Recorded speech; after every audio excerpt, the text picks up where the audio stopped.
रामकृष्ण हरी. स्वागत आहे प्रतीक्षाच रेसिपीमध्ये. आज आता आपण एक रेसिपी न करताना मस्त अशी मेहंदी म्हणजे आपल्या केसांसाठी ते कसं पोषण मिळेल आपल्या केसांना ते आपण बघत आहोत. आता इथं मी काय केलं आहे, निशा मेहंदी घेतलेली आहे, निशा कंपनीची, आणि ब्राऊन कलरची मेहंदी आहे. आता इथे तुम्ही अगदी बघा ऑर्गॅनिक जी मेहंदी तुम्हाला साधी मिळते ना हर्बलची, ती देखील यूज करू शकता. परंतु इथं थोडासा कलर यावा म्हणून ना मी इथे निशा ब्राऊन कलरचा शेड घेतलेला आहे. आता फक्त आपण मेहंदीच लावणार नाही, तर यामध्ये बरंचसंच काय काय आपण टाकणार आहे आणि ते कशासाठी टाकायचं ते देखील आपण जाणून घेणार आहे. आता 2 पुड्यांना मी 2 पाऊच होते ते कट केले, एका भांड्यामध्ये टाकले. नंतर एका चहाच्या पातेल्यात जरासं पाणी घेतलं, साधारण अर्धा ग्लास. त्यामध्ये 2 चमचे चहा पावडर टाकली आणि 5-6 माझ्याकडे जास्वंदीची फुलं होती ते देखील टाकून घेतली. आता ते उकळायला ठेवलेलं आहे. ते उकळते तोपर्यंत काय केलं, इकडे मिक्सरच्या जारमध्ये मी 1 चमचा मेथी आणि 1 चमचा जवस घेतलेला आहे. आता ते व्यवस्थित असं मी बारीक करून घेतलं आणि नंतर त्यामध्येच ना जरासे तीळ देखील टाकले. आता बघा, जास्वंदामुळे काय होतं ते देखील आता व्यवस्थित बारीक करायचं आहे. आता तुम्हाला सांगते मी, जास्वंदामुळे काय होतं, आता उन्हाळा आहे तर जास्वंदमध्ये ना खूप थंडावा असतो, म्हणजे आपल्या डोक्याला देखील बघा शांत वाटतं. आणि जास्वंदीमध्ये खूप विटॅमिन्स असतात, त्यामुळे केसांसाठी ना ते संजीवनी समजलं जातं. तसेच आता इथे मी कढीपत्त्याचा देखील वापर केलेला आहे. कढीपत्त्यामध्ये खूप प्रमाणात कॅल्शियम असतं, ते देखील आपल्या केसांसाठी खूप म्हणजे आवश्यक असते. तसेच ॲलोवेरा देखील मी कोरफड देखील घेतलेली आहे. आता कोरफड तर ना हर्बल आणि औषधी गुणधर्माचा साठा असलेली ही एक वनस्पती आहे. यामुळे काय होतं, आपले केस एकदम मऊ होतात. बिलकुलही आपल्याला कंडिशनर असेल किंवा वेगळं काही आपण जे केमिकलचा वापरतो त्याची गरज बिलकुलही भासत नाही. तसेच आपण मेथी आणि जवस हे देखील बारीक केलेलं आहे. त्यामध्ये देखील बघा अँटीऑक्सिडंट खूप प्रमाणात असतात. केसांची वाढ होण्यासाठी आपल्याला मेथीचा खूप उपयोग होतो. केस जर आपले तुमचे खूप गळत असतील ना, तर मेथी खाल्ले ना तर ते बऱ्याचशाच प्रमाणात कमी येतात. आता चहा पावडर आणि जास्वंदीची फुलं आपण ते टाकून व्यवस्थित उकळून घेतलं. जवस, मेथी आणि तीळ हे देखील आपण व्यवस्थित असं बारीक करून घेतलं आणि नंतर जे उकळलेले चहा पावडर आणि जास्वंद होती ते देखील त्यामध्येच टाकलं आणि ते आता व्यवस्थित असं सर्व मिश्रण बारीक करून घेतलेलं आहे. कोरफड देखील आपण त्यामध्येच बारीक केलेली आहे.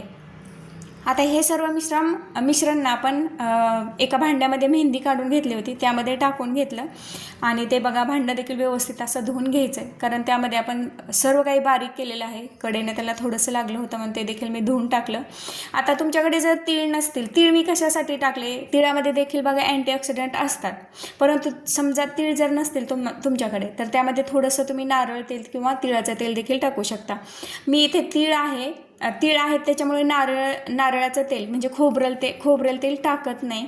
तीळ बारीक केलं ना त्यामध्ये थोडंसं बघा ऑइल बाहेरच पडतं आणि ते ऑइल आपल्या केसांना जाणार आहे. त्यामुळे काय होतं, तर आपले केस सॉफ्ट होतात, मऊसर होतात.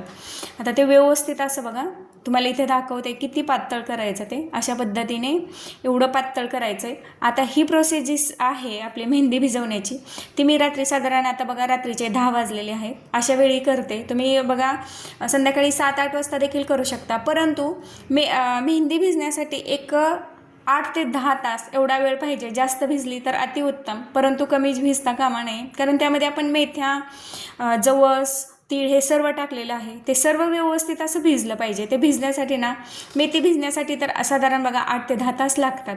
आता हे सर्व व्यवस्थित असं मी मिक्स करून ठेवलेलं आहे. आता हे रात्रभर आता झाकून ठेवायचं आहे. आता यामध्ये आपण अशीच मेहंदी लावणार नाही, यामध्ये ना थोडंसं आपण सकाळी दही देखील टाकणार आहे. आता बघा रात्रभर हे व्यवस्थित असं भिजलं. वरती बघा थोडेसे तुम्हाला कण दिसत आहेत, कोरफड आपण बारीक केलेली, तसेच मेथी वगैरे ते थोडंसं वरती ते जाणवत आहे, दिसतंय.